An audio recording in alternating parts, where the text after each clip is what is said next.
Welcome. Hi, thank you. Thanks for having me. Yeah, we're thrilled you're here.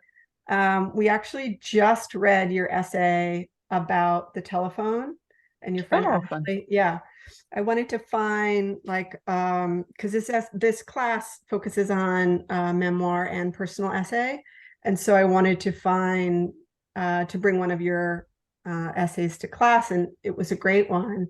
And I thought maybe I could ask you. I'll give you the first question, and then I'll let other people ask questions. But um, in your personal essay writing, how do you have a kind of approach to how to start them and how to finish them? And if not, do you want to just talk about the way you went about writing that essay in particular? Like when you mean like where to get ideas or more just like the actual like structure or what do you mean exactly by start It's and a finish? process question. So, like, there was an author who came, this woman, Priyanka Matu, who writes a lot for the Times, and she says, like, she said her first draft, she just sort of bangs out the story. And then the second draft, she starts to imbue it with, like, well, what does it mean Mhm. to me? And then the third draft is like, what does it mean to an audience? And that's just how Yeah. she processes essay writing. Yeah. I mean, it's such a good question. I think I've done them all in slightly different ways. I think there's a kind of essay I write that's pretty reported where I think of it as like um I have an idea or a question and then I'm kind of going into the world to answer it. So I do think it's sort of an essayistic gesture, but I'm using sort of lived experience that I create in order to answer the question. So I think that's one way that I do it is I kind of have an itch about a question and then I start to think about how I might answer it. But then sometimes I also have an experience that I know has meaning in it. And in those cases, but I don't always know what the meaning is. So like I'm working on an essay right now about having a miscarriage and I have some sense of like what the sort of takeaway is, but I also know that I want to sort of at least in the first draft, tell a chronological story of a life experience. And I think like so much with writing, like whatever is the lowest hanging fruit is usually the right answer to do first. So, I know that I'm gonna want to like turn all these notes I took during the miscarriage experience into a essay. And so like because I know that much, I know that that's the thing I'm gonna do first, and then I'll go back in a second draft and think about and sometimes as you're writing you'll sort of start to have realize, oh well, okay, this is about liminality and this is about the way things feel hopeful and then kind of where hope goes but like so you sort of I start to have notes on that while I'm writing the first draft, but um yeah, so that's how I did that one. And then with the telephone essay, that was an interesting one because right at the beginning of the pandemic I was like weirdly very like I was like I just like ended up writing a lot of little things that I got published. I think I was kind of a little manic and it had that like it's like when everyone was baking bread or whatever, it was just like let's get something done kind of feeling. And I I had imagined that as a letter of recommendation for the Times and I turned it into them and then they published something very similar about a month after they rejected it, which is like so often the way, right?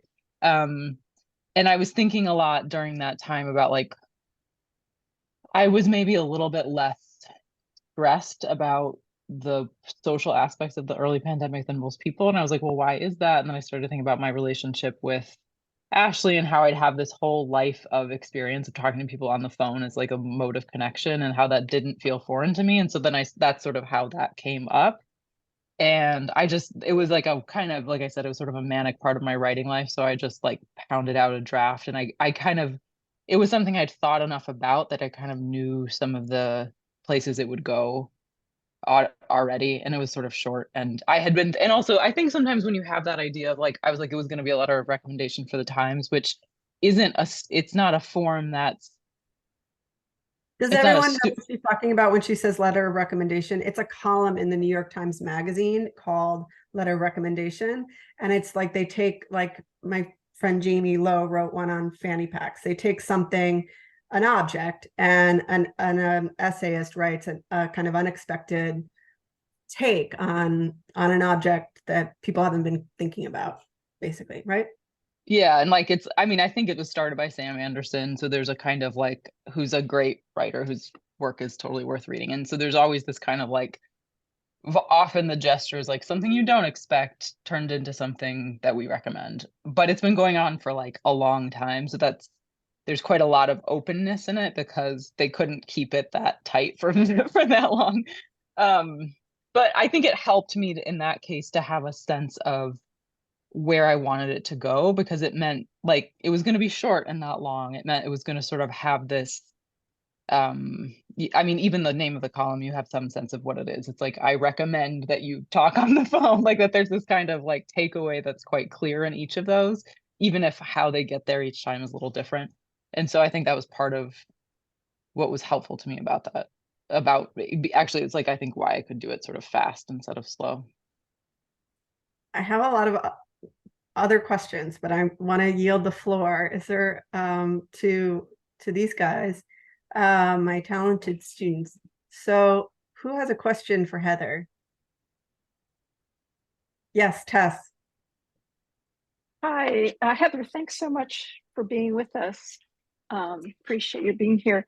I enjoyed your book very much. I have a question that actually comes from partly from your acknowledgments, but is about the book as a whole. But it struck me in your acknowledgments, you were talking about you're thanking the Columbia School of the Arts and a grant for uh, helping to pay for your travel to London and Paris, and then thanking your research, a group of your research assistants who helped with all of that, and then thanking the many scholars that you talked to.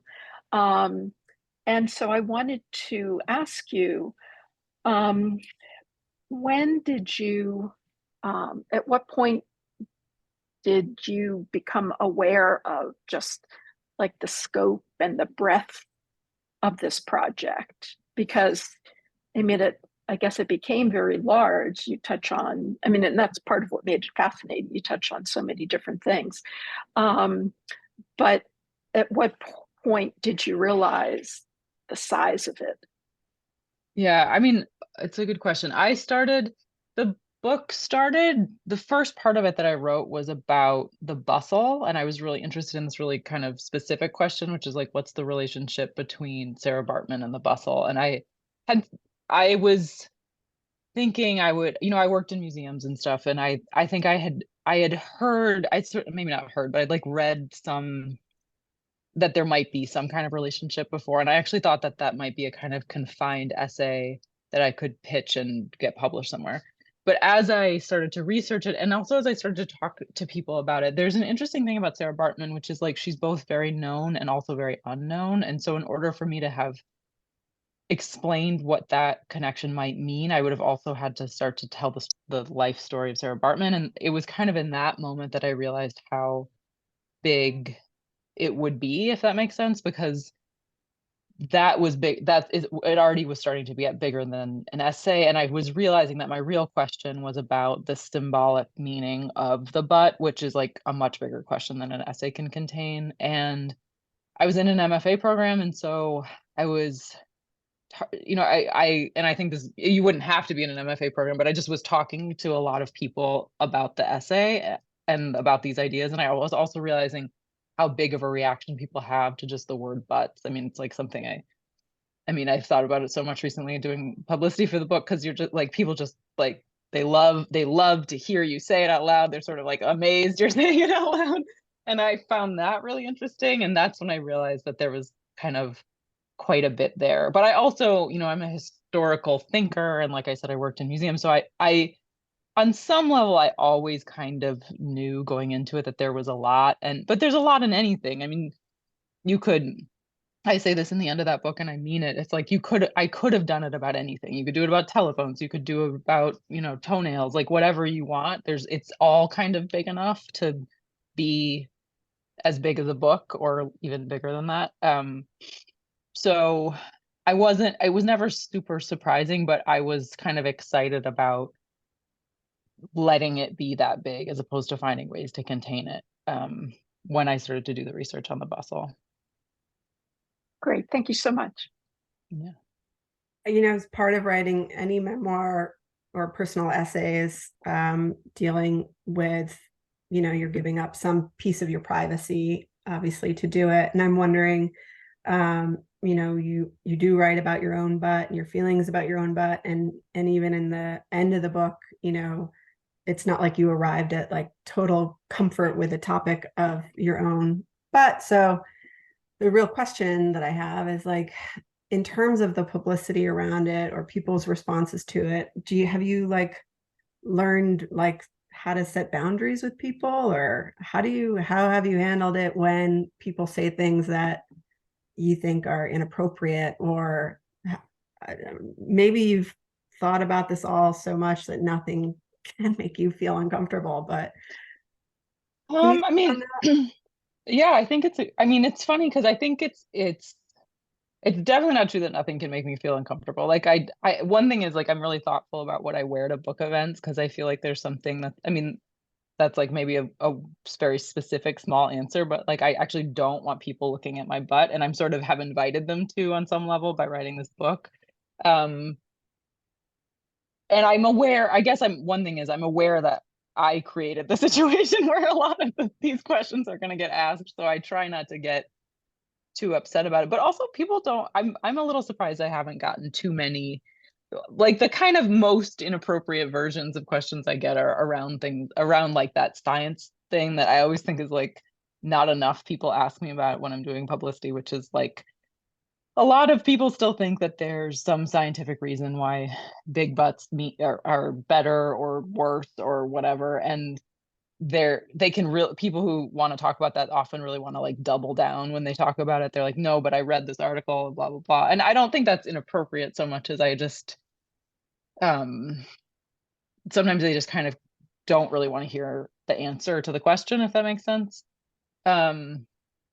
And then a lot of publicity, actually, I think the thing that most often happens is people kind of see it as an invitation to talk about their own insecurities with their own bodies. And I'm actually very happy. Like I was interviewed by this guy in LA, like it was on television. And and it's always interesting for me with men because I think men have a really, this is like way broad brushstrokes, but I think they have a different experience of being invited to talk about their insecurities. So sometimes I think they're almost surprised. They surprise themselves in a different kind of way by talking about what they're like. This guy in LA was just sort of started talking about what it was like for him to be like a little bit overweight in middle school. And it felt very honest and kind of connected in a way I honestly didn't expect the like LA TV guy to feel, but it was really nice.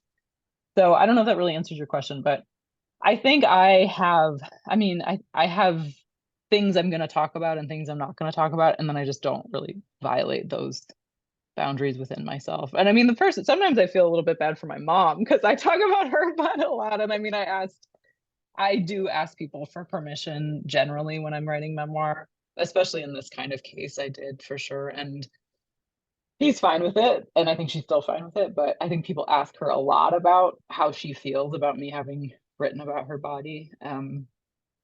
But she's a therapist and she knows how to have good boundaries too. So that's good, I guess. who else has a question for Heather? Yes, Lily.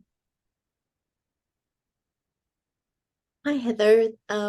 Thanks for coming today. I really enjoyed your book. I thought it was funny and personal and enlightening. And I like the way you connected your personal experiences with the historical, and it kept me engaged in a way that I haven't experienced in other memoirs that touch on history. So kudos to you. Really Thank you wonderful, so much. wonderful book.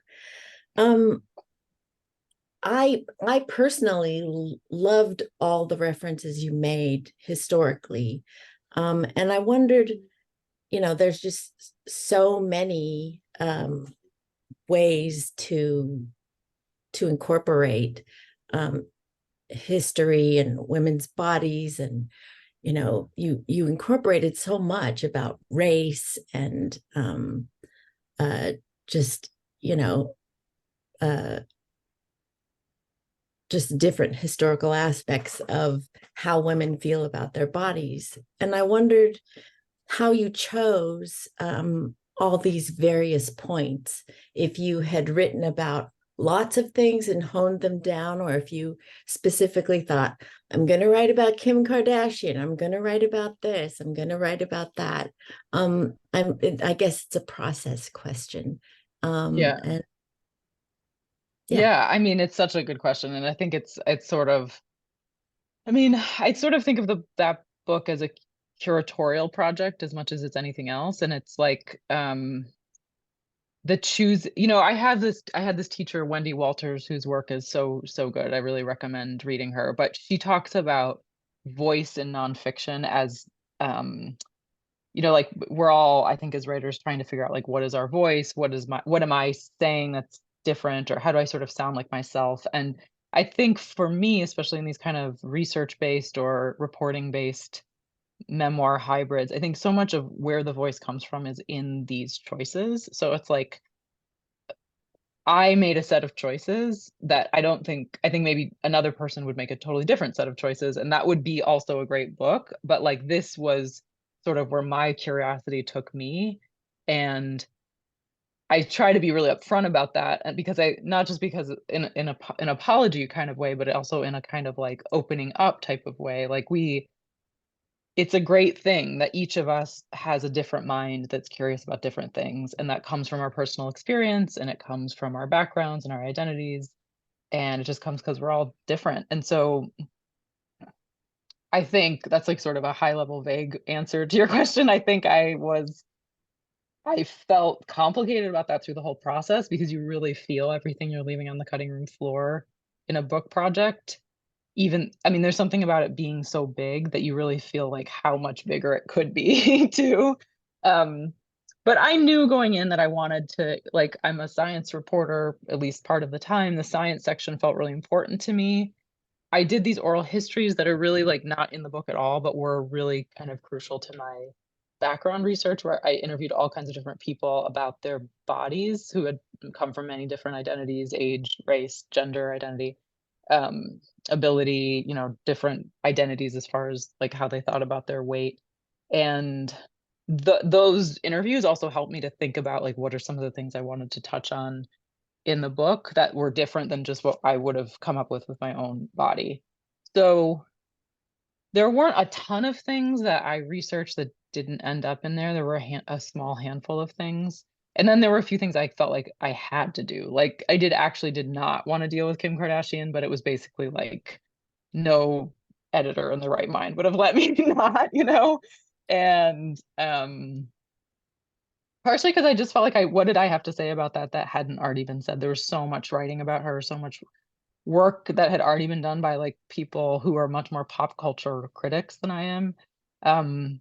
But in a book about butts, it would be sort of also a little bit silly to not include her. So there were that kind of thing. And then there were the things that really felt important to me and specific to me, like the Norma Norman part of the book. If you guys read that part, I found that because I was just really sure American eugenicists had something to say about butts. And I hunted that down pretty in a kind of real reporterly type of way.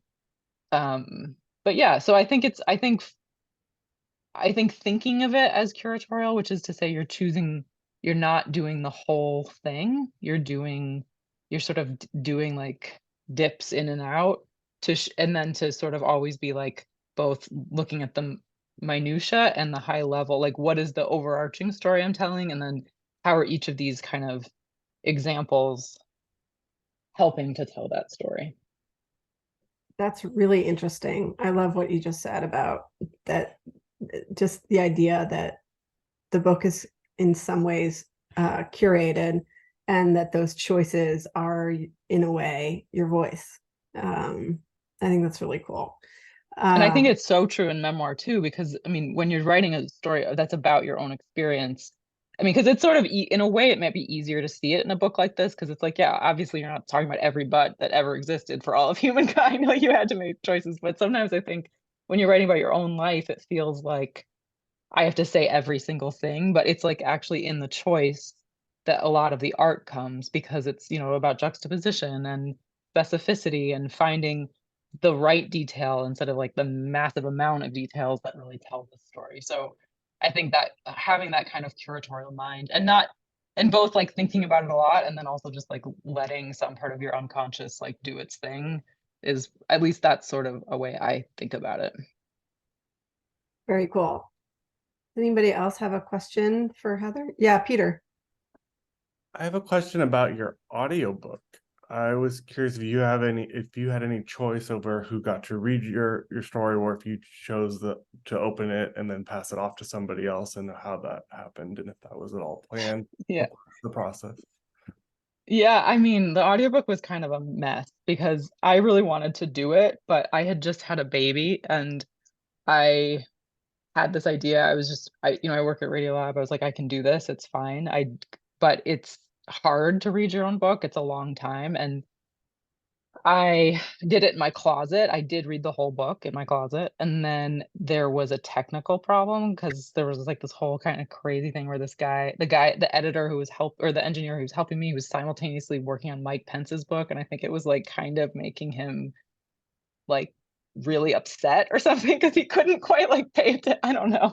Anyway, so I basically was going to have to re-record the whole thing, and I just didn't have time. So I really wanted to do the whole thing. That's how it kind of ended up that way. And then they gave me 3 choices for the other reader, and I picked between the 3. And it was fine, but I still feel kind of disappointed about it because I think it would have been fun to do it myself. And but one of the things that's interesting about an audiobook is you guys know who Andrew Leland is? He just had a book come out that's so good. Highly recommend it. It's called In the Country of the Blind. And he's a radio, I mean, he worked for The Believer for a long time, and he did their radio show, which was like very cool and weird. And he and I think there was some pressure he felt to like make a cool, like zazzy audiobook. And I felt a little bit of that pressure too. And my friend Lulu, who works at Radiolab with me also. But they just want you to read your book, and they don't want all your like creative ideas about it. They're like, it's almost like sometimes it almost feels like a court document or something. Like you have to read every word just how you wrote it. You can't make any changes. It's like, I don't know, it's funny. But anyway, so it's probably not the story you expected, but that's the answer. Is I wanted to do the whole thing, but I couldn't. I had like a story because it opened up with your story, and then it kind of went to like the historical context, and so I was curious if there was a choice. But I love hearing all the back. I mean, that was sort of how we settled it, because like they had like parts of the recording that were good, and the whole intro could do it. And I felt like that's the part that's really the most concentrated about me. And so it felt like that was a good breaking point to have the other person do it. Yeah. Thank you. One last question for Heather. Anybody? Yes, Leah. Yeah, I guess I'm thinking about I was hesitant because I'm not sure how to say it, but I think there's something about, I guess my question for you lies in how you deal with memoir writing as something that is serving, I think, maybe multiple purposes for you. And this is coming from a new writer, is like there's something about, oh, I want to tell my story, or there's something that I want to investigate through writing, and it has a lot of personal resonance to me, or has personal resonance to you. Like I'm imagining how much left was on the cutting room floor, and how or when you negotiate or navigate writing that is memoir and has a lot of meaning for you, and make that distinction of when it's going to like how it still has significance and is not right for this book. You have to let it go. Does that make sense? Like things that might have been about me, but then felt like when I was really honest, it didn't quite fit in the book, even if it was important to me. Is that what you're wondering about? Yeah, like there's a part of memoir writing that I think maybe, I guess what I'm asking you, does it still have real personal meaning and value for you? Or does it become, is there a way that you're making a boundary that's like, I am a writer and this is my job and I kind of mind my personal life? There is maybe, as Lizzie was saying, a certain therapeutic benefit to it. maybe a byproduct, and how you negotiate that as you're writing professionally. Maybe that's the question in there. Does that make sense? Yeah, I mean, I think so. Yeah. I mean, I think it's really hard to like, I think there's a kind of way sometimes people talk about it where it's like they have these strong boundaries between, I actually think journalists do this sometimes where, and I think I kind of think it's a little false. Like there's an idea that it's like, it's just the facts, ma'am. It's not about me. And like, I'm sure whatever, Maggie Haberman or somebody, like, it's just like, maybe that's true for some version of journalism, but I think we're all, I mean, what do they say about academics? Like research is me search. Like it's always kind of coming out of you. And there's, for me, the personal writing, I think it only works for me if there's sincere questions. Like, I don't know how you could do it if you kind of weren't putting, not maybe your whole self, but like a whole genuine question into it. You know what I mean? Like how do you feel good about your body? Like that's not a fake question. You know what I mean? Like I could imagine a version of it where you were assigned that, you know, as a weird reporter at the Times, and somebody's like, cover this body positivity person or whatever. Maybe that's not a real, like a deeply held question for you. But I think for me, it really has to be a real question for it to work as writing. And then as far as like what to leave in and out, I mean, in a way, you kind of have to be a little bit more brutal about that towards the end. And then you can say, like, there was a whole section here that was about, or in the book that I cut, that was kind of about like coolness and skinniness, and how I was very interested in the question about like how did like like thin bodies not only become fashionable but kind of cool, and like it was almost unimaginable to imagine a larger bodied person or a big butted person until pretty recently as like cool in this really particular way. But it kind of didn't work in the book, and it was really like it was a question that I like had as a teenager like so deeply. And but I think I can like still use that for an essay someday because it was really, but I think that's a different type of question. That's more about like how does it work as a project as opposed to it being like, is it and I think that's the part you have to be kind of brutal about. But I think in the beginning, for me, I just let myself kind of pretend maybe no one's ever going to read it and just put it all in there, because for me, it's easier to cut than it is to add. And I think if I can be honest out of the gate, then you can kind of winnow it away. But I don't know if that answers your question though. It does. Thank you. Heather, thank you so much for coming. Oh my goodness, it's such a pleasure. Thanks to all of you for having me. And I mean, best of luck with all your work.